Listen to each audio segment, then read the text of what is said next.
নমস্কার, আমি রূপসী হালদার। আজকে আবারও চলে এসেছি অবরোধ নিষেধের নবম পর্বটি। পড়ছি অবরোধ নিষেধ, লিখেছেন তেজস্মিতা মর্তুজা। দুপুর 2টোর মতো বাজে। শীতের রোদ বাইরে। মেয়েটা এসে দাঁড়ালো মুস্তাকিনের সামনে। তার চোখে কোনো ইতস্তত ভাব নেই, দৃঢ় চোখের চাহনি, আত্মবিশ্বাস ভরপুর তাতে। মাহমুদ এগিয়ে এসে জিজ্ঞেস করল, ম্যাডাম, কোনো প্রয়োজন এসেছে? কিছু বলতে চান? মেয়েটা মাথা নাড়ল। মাহমুদ বলল, জি, কার সঙ্গে কথা বলতে চান? মেয়েটি মুস্তাকিনের দিকে তাকিয়ে বলল, আপনি কি কিছুটা সময় দিতে পারবেন? মুস্তাকিন ভ্রু জড়িয়ে মেয়েটাকে দেখে হাত ঘড়িতে সময় দেখল। তারা বসলো বাইরের একটি ডেস্কে। চেয়ারে বসে টেবিলের উপর হাত রেখে দুহাত একত্র করে কয়েক সেকেন্ড দেখলো মেয়েটাকে মুস্তাকিন। তারপর বলল, জি বলুন, কি বলতে চান? কণ্ঠস্বর ভারী, কৌতূহলী। আমি মেহজাবিন আরমিন অন্তু, দানেশ বিশ্ববিদ্যালয়ের ছাত্রী। জি, চিনতে পেরেছি, কিন্তু আপনাকে কোন নামে সম্বোধন করা যায়? লোকে আরমিন বা অন্তু ডাকে। আমি কোন নামটা বেছে নেব? আপনার ইচ্ছে মতো। মুস্তাকিন এবার জড়ো হয়ে বসল। তো মিস আর মিসেস অন্তু, কি বলতে চান? মিস। মুস্তাকিন ঘাড় কাত করল। অন্তু বলল, আপনাদের টিম রিসেন্ট যে কেসে কাজ করছে, যে সে ব্যাপারে কথা বলার ছিল। মুস্তাকিন স্পষ্ট কণ্ঠে কপাল জড়ালো। আপনি কিছু জানেন? কি বলতে চান এ ব্যাপারে? আপনারা কতদূর পৌঁছেছেন? মুস্তাকিন মাথা নাড়ল। দুঃখিত, আমজনতাকে আমাদের তদন্তের ব্যাপারে এভাবে তথ্য দিতে পারি না। তা দিতে পারেন না, তবে তা না জানলে আমি গতিবিধি বুঝব কি করে? জহুরি চোখে তাকালো মুস্তাকিন। আপনি কিসের গতিবিধির কথা বলছেন? কি জানেন? খোলাসা করুন। বুঝতে পারছি না। লাশ আসার পর আকিদের বাড়িতে গিয়েছিলেন? না, যাইনি। অন্তু বলল, আমি ওখান থেকে আসছি। আবারও নতুন করে ঘাত জেগে উঠেছে বাড়ির। আপনারা কাউকে সন্দেহ করছেন না? রিপোর্ট কি বলছে? সরাসরি এভাবে একটা মেয়েকে এত দ্বিধাহীন এসব কথা বলতে শুনলে একটু অপ্রস্তুত বোধ করল মুস্তাকিন। কথাগুলো খুব পেশাগতভাবে বলছে অন্তু। মুস্তাকিন চোখ নামালে ভাবুক হয়ে রইল কিছুক্ষণ। তারপর বলল, আপনি ঠিক কি বোঝাতে চাচ্ছেন বা বলতে চাচ্ছেন অন্তু? রিপোর্ট দিয়ে নিশ্চয়ই তেমন কিছু বের হয়নি, তাই না অফিসার? মুস্তাকিন ভ্রু কুঁচকে বলল। অন্তু বলল, আমার প্রথমে জয় এবং হামজের ওপর সন্দেহ হয়েছিল, আর এখন হচ্ছে না। হলে কেন হয়েছিল, আর না হলেই বা কেন হচ্ছে না? অন্তু হাসল। ব্যাপারটা এতটাও সরল না। তা আপনিও জানেন অফিসার, এভাবে ধারণার ওপর ভিত্তি করে কেস মিলে যাবার মতো কেস নয় এটা।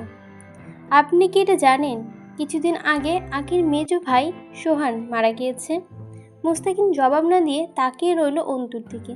অন্তু বলল, এ ব্যাপারটা নিয়ে ঘাপলা আছে। ঘাপলা কাজ করছিল আমার ভেতরে। আজ তো কিছু জিজ্ঞাসাবাদ করার মতো অবস্থা নেই ওই বাড়ির লোক। তবে আমার মনে হয় সোহানের মৃত্যুটা স্বাভাবিক ছিল না। এখানেও কোনো ব্যাপার আছে। মুস্তাকিন হাত দুটো একত্র করে গুটিয়ে তুতির কাছে নিয়ে এলো। শার্টের উপরে দিয়ে তার বাহুর বেশি ফুলে উঠেছে। কবজিতে ঘড়ি, গলার কাছে শার্টের বোতাম খোলা, হাতা গোটানো কুনুই অবধি, বিন্যস্ত পোশাক ও চেহারা। সন্দিহান কণ্ঠে জিজ্ঞাসা করল, আপনি এসবে এত ইন্টারেস্ট নিচ্ছেন কেন? বন্ধু চুপ রইল ক্ষণকাল। হঠাৎই বলল, আজ আমি চুপ থাকবো, তামাশা দেখব।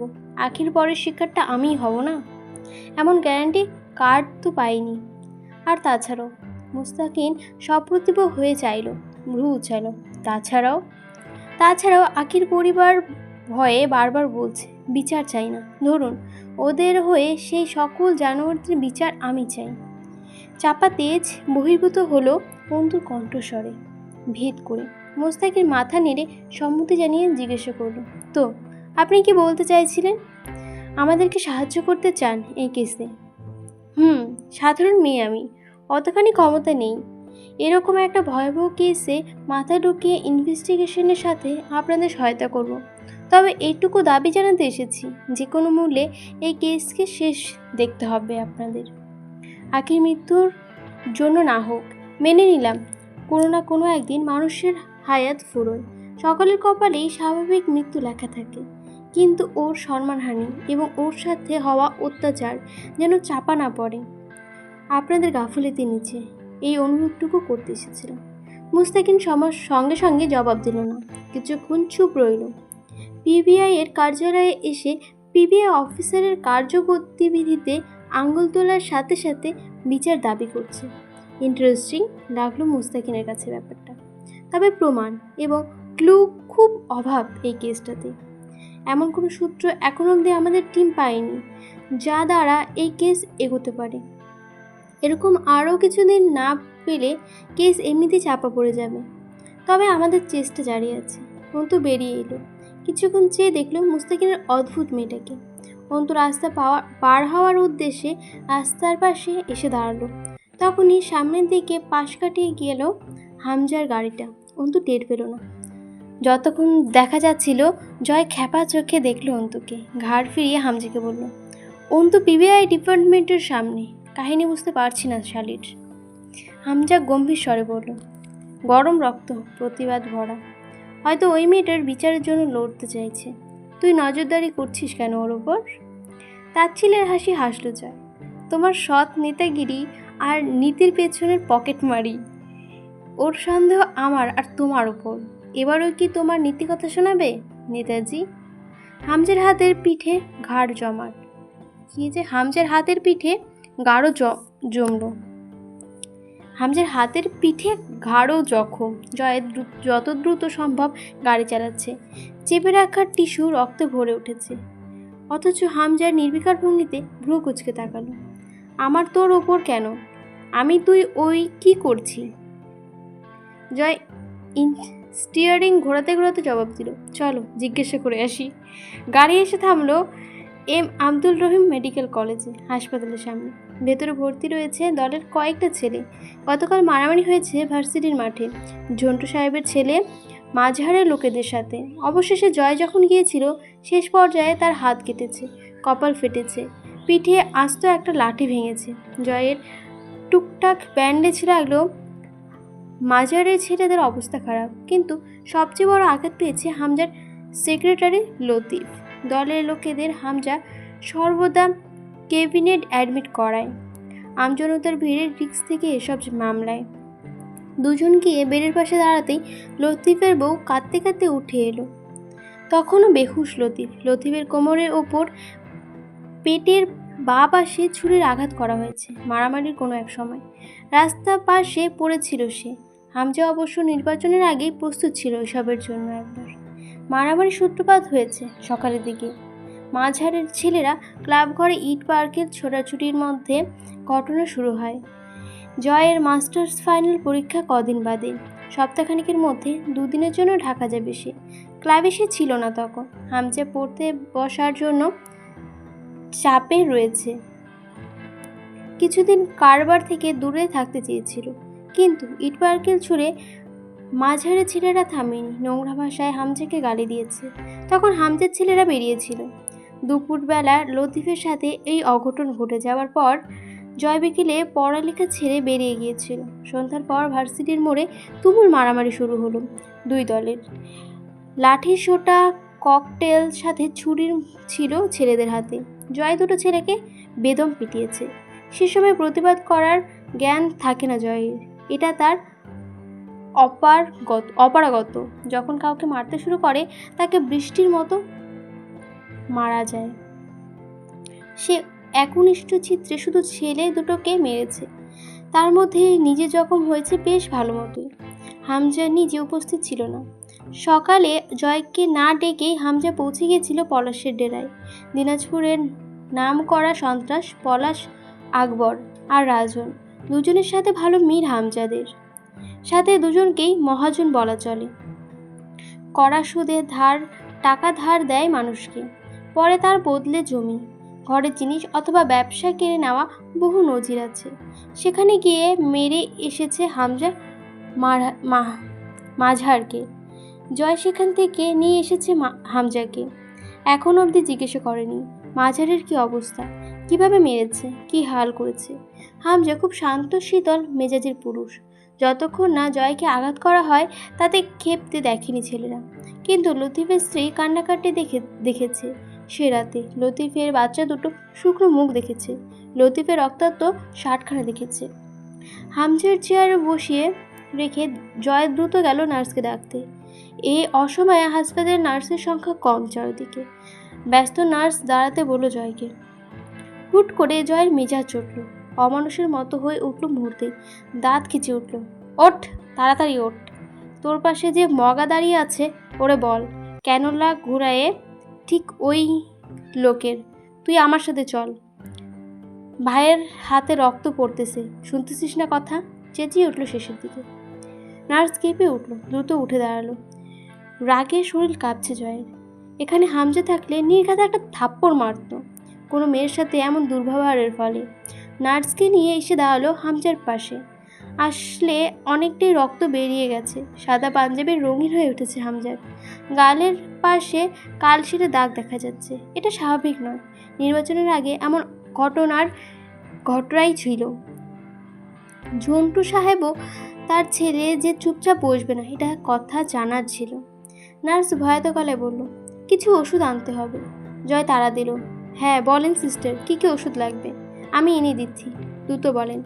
নার্স অপ্রস্তুত হলো। কিছুক্ষণ আগে কি ব্যবহার ছিল, এখনই আবার সিস্টার বলছে। একটা কাগজে নাম লিখে দিল। জয় কারো হাতে দিল না কাগজখানা, নিজে দৌড়ে বেরিয়ে গেল ওষুধ আনতে। হামজা চেয়ে রইল জয়ের যাবার পথে। নিজের হাতের আঙ্গুলে ব্যান্ডেজ জড়ানো, কপালে ব্যান্ডেজ, কোমরে ঘা। সে ছুটছে ভাইয়ের ওষুধ আনতে। হামজা এটাই সবাইকে বোঝাতে পারে না। পুরো পৃথিবীর জন্য জয়ামির জঘন্য এক নাম সেও মানে, কিন্তু বিশেষভাবে তার জন্য ওই ছেলেটা বিশেষ। লতিফের চিকিৎসার সমস্ত খরচা হামজা বহন করল। কেবিনের বাইরে দাঁড়িয়ে রইল সকলে। শেষ রাতের দিকে সার্জারি করা হয়েছে লতিফের, এখনও সেন্স ফেরেনি। চিন্তিত মুখে নিজের ব্যথা ভুলে উদ্বিগ্ন ভঙ্গিতে পায়চারি করে চলল হামজা। সে কোনো সময় চায় না তার দলের ছেলেরা মূল্য দিক। সেদিন নিষেধ করে আসার পরও হামজা নির্বাচনে অফিসে গিয়ে ঝন্টু সাহেবের আপিল বাতিল করে এসেছে। তাতে যে ঝন্টু সাহেব খেপবেন তা জানার কথা। তবে আঘাতটা লতিফকে করে ওর পরিবারের বিধ্বস্ত করে তোলাটা ঠিক হয়নি ঝন্টু সাহেবের। মাঝার ভালো ঘা খেয়েছে। যতদিন নির্বাচন শেষ না হচ্ছে ঝামেলা যে টুকটাক লেগেই থাকবে এও জানা কথা। নির্বাচনের পরেও কোনো বিশেষ ঝামেলা হওয়ার চান্স রয়েছে। রাত করে বাড়ি ফিরল হামজা। জয় ঢুকে পড়ল নিজের ঘরে। তার পড়ালেখার গাফলতি চলবে না এখন। ঘরে ঢুকেই চেঁচিয়ে ডাকলো মামিকে। দ্রুত পায়ে তরু এগিয়ে গেল। কি হয়েছে জয় ভাইয়া? খালামণি অসুস্থ, ব্যথা বেড়েছে। কিছু দরকার? জয় জ্যাকেটের চেইন খুলে ইশারা করলো জ্যাকেটটা খুলে নিতে। তরু জ্যাকেট খুলে নিয়ে সেটা হ্যাঙ্গারে বাঁধিয়ে রাখলো। জয় বাথরুম ঢুকতে ঢুকতে বলল, 1 কাপ গরম কফি বানিয়ে দে তো, আমি মামির কাছ থেকে ঘুরে এসে খাবো। আর ঘরটা ঝাড়ু দে, পায়ে নোংরা বাজছে। তরু ঝাড়ু দিতে দিতে দেওয়ালের দিকে তাকায়। চারদিকে বড় বড় ফ্রেমে জড়ানো জয়ের ছবি। ওয়ালমেটে ভর্তি ঘরের দেওয়াল। জয় তখন মামির রুমে এলো। দেখলো হামজা মায়ের মাথার কাছে বসে আছে। মামা বারান্দার পাশে চেয়ারে বসা। মুখ বাঁকালো জয়। ওখানে বসে কি নিজেকে বীরপুরুষ প্রমাণ করতে চাইছে? বারান্দা দিয়ে ঠান্ডা হাওয়া আসছে না? পরে তো খ্যাক খ্যাক করে কাশবে। তোমার কাশির আওয়াজ শুনতে একটু ভালো লাগে না মামা। দরজাটা আটকে বসো। শাহানা ব্যথায় কুঁকড়ে গেছেন। হামজা মাথা নিচু করে বসে আছে মায়ের শিওরে। জয় বকে উঠল, সারা ডাক্তাররা যদি কষ্টের সময় চিকিৎসা না করতে পারবে তাহলে ডাক্তারের ট্যাগ লাগানোর মানে কি? ব্যথা এখন সার্জারি কবে করবে? মাস কয়েক পরে। এইটা কোনো চিকিৎসার মধ্যে পড়ে? তুলি জবাব দিল, তুই চুপ থাক, না বুঝে চেঁচাবি না। সব কিছুই তো তোর মুখের বকার মতো সহজ না। আগে ওষুধ খাইয়ে ভেতরে একটা সার্জারির মতো পরিবেশ তৈরি করে তারপর ঠিক সময়ে সার্জারি করবেন ডাক্তাররা। তোর মতো পদার্থবিজ্ঞান পড়ে অপদার্থ হয়নি দ্বারা। ডাক্তার ওরা ভালো বোঝে। জয় দাঁত খিচে বকতে গিয়ে আবার চুপ করলো। এখানে সবার মন খারাপ। এখন চুপ থাকা ভালো মানুষের কাজ। জয়ের ধারণা সে খারাপ হলেও মাঝে মধ্যে একটু ভালো মানুষের মতো আচরণ দেখিয়ে লোককে চমকে দেওয়া ভালো। বাইরে বেরিয়ে এলো। বাড়িটা খুব বিষণ্ণ লাগছে। জয়ের ভালো লাগছে না বিষয়টা। কালোই গিয়ে কোয়েলকে আনতে হবে। ও থাকলে এখন দৌড়ে এসে কোলে উঠে আবদার করতো, মামা আমিও ব্যান্ডেজ লাগাবো, এরপর দুজন চকলেট কিনতে যাব, ম্যাচিং ম্যাচিং হবে তোমার আমার ব্যান্ডেজ। শরীরের ব্যথা রাত বাড়ার সাথে সাথে প্রকট হচ্ছে। বারান্দায় গিয়ে দাঁড়িয়ে সিগারেট ধরালো। কোমরের ক্ষতটা টান ধরেছে। পুরো গা হাত পা বিষ ব্যথা হয়েছে। এখন বোঝা যাচ্ছে জয়ের রুমটা বাড়ির পেছন দিকে। এখান থেকে বাড়ির পেছনে জঙ্গল চলে গেছে। বিশাল ফাঁকা পতিত জমি পড়ে আছে, সেখানে জঙ্গলি গাছপালা জন্মেছে। তরু কফি রেখে চলে যাওয়ার সময় জয় ডাকলো, খাবারটা রুমে দিয়ে যা তো। জয় জানে ও না বললেও মেয়েটা ঠিক নিয়ে আসতো।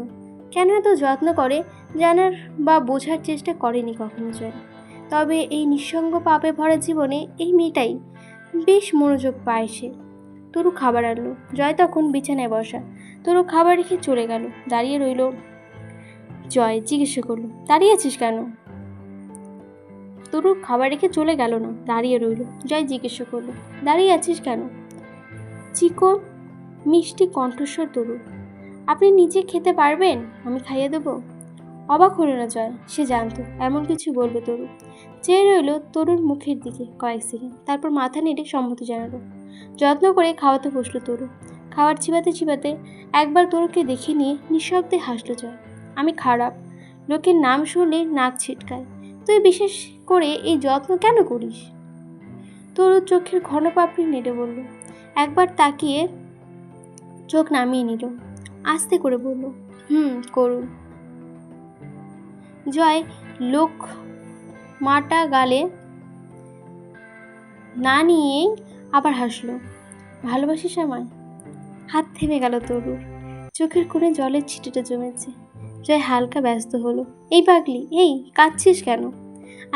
স্বয়ং পাপ আমাকে ভালোবাসতেও নেই, এই জন্যই আমি পাপকেও ভালোবাসি। অবশেষে জীবনে এমন সব নিকৃষ্ট পাপ করে রেখেছি, কেউ যদি তার শাস্তি কোনো দিন দেয় আমায়, তাহলে তা হবে আমার জঘন্য মৃত্যু। আবার আমার পাপের পেছনে এমন কোনো ব্যাকগ্রাউন্ড নেই যা শোনার পর মানুষ ইমোশনাল হবে বা বলবে এর জন্যই আমি বাধ্য হয়েছি বা এমন হয়েছি। সবাই করেছি ক্ষমতার জোরে। তুই যে আমায় ভালোবাসিস, তুইও সমান পাপী, কারণ আমার মতো পাপিষ্ঠকে কোনো সুন্দর মনের মানুষ ভালোবাসতে পারে না। তা জানি আমি। যে কোনো দিন আমায় ভালোবাসবে বা বেসেছে, আমি জেনে নিই তার ভেতরেও আমার মতোই পাপ রয়েছে, নয়তো কেউ আমায় পক্ষপাতিত করতে পারে না। তুরু চুপচাপ খাবার খাওয়ায় জয়কে, সযত্নে মলম লাগিয়ে দিল পিঠের ক্ষততে। ওষুধগুলো খাইয়ে দিয়ে জয়ের হাতের ঘড়ি শার্টটা খুলে দিল। শুইয়ে দিয়ে কম্বলটা গলা অবধি তুলে দিয়ে মাথার কাছে বসল। গভীর মনোযোগের সাথে জয়ের মাথায় হাত বুলিয়ে দিল, চুল টেনে দিল, কপাল টিপে দিল। জয় চোখ বুজে চুপচাপ চুপচাপ নেয় সেই সেবাগুলো নেয়। এক দৃষ্টে চেয়ে রইল তরু জয়ের মুখের দিকে। কোচা দাড়ির গালটা হাত দিয়ে আদর করতে ইচ্ছে করছে। জয়ের নিঃশ্বাস ভারী ভারী পড়তে শুরু করে। বহুদিন এভাবেই পাশেই শুয়ে পড়েছে সে জয়ের, অথচ সকালে উঠে নিজেকে অক্ষত অবস্থায় দেখে। জয়ের প্রতি ভালোবাসা পেয়েছে। একটা আগ্ধা পুরুষের পাশে রাত কাটিয়ে যখন বোঝা যায় পুরুষটি হাত লাগায়নি নারীর শরীরে, সেখানে প্রেম জাগায় না। তরু মানে জয় খারাপ, কিন্তু তার আপেক্ষিকতার জয়ের খারাপের শিকার হয়নি সে, সুতরাং তার ভালোবাসা জায়েজ। হঠাৎই তরু একটা অকাজ করে বসলো, আরও একটা চুমু খেলো জয়ের কপালে। ফিসফিস করে বলল, আপনাকে ভালোবাসা যদি পাপ হয়, আপনাকে ভালোবেসে আমার যদি পাপ হতে হয়, তো পাপেই ঠিক। আমি সেই পাপই করেছি, প্রেমিকা না হয়ে বরং আপনার পাপিষ্ঠা নারী হয়েছি। তবুও আমি আপনাকে ভালোবেসেছি জয় আমির। একথা অনস্বীকার্য, একথা চিরধার্য। জয়ের ঠোঁটের এক কোণে প্রসারিত হয়ে উঠল। অবচেতনকারীর কথাগুলো শুনে ফেলল জয়। তরু আর বসল না, দৌড়ে বেরিয়ে গেল জয়ের রুম থেকে। পর্বটা এখানে শেষ হয়ে গেল। আপনাদের কেমন লাগলো অবশ্যই জানাবেন। ভালো লাগলে অবশ্যই লাইক কমেন্ট এবং সাবস্ক্রাইব করে দেবেন। আজকে ধন্যবাদ।